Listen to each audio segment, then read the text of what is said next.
modus ng mga nagtutulak ng droga na nabisto sa Quezon City. Ang siste, ihagis nila ang shabu sa buyer para hindi ito masyadong halata.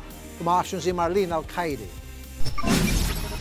Nag-aabang ang mga lalaking ito sa nakaparadang tricycle sa Sampaguita Avenue sa Quezon City nang dumaan ang isang motorsiklo. Mapapansing may inihagis ang rider.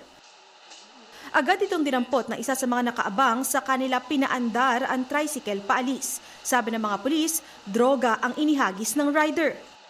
Para hindi sila mahalata, binabato nila yung droga sa loob ng tricycle.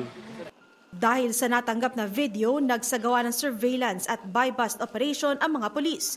Doon nahuli ang naghagis na umano'y droga na si Harold Aquino, 32 anyos. Nakuha sa kanya ang 6 na sachet ng hinihinalang droga at timbangan. Tumanggi siyang magbigay ng panayam.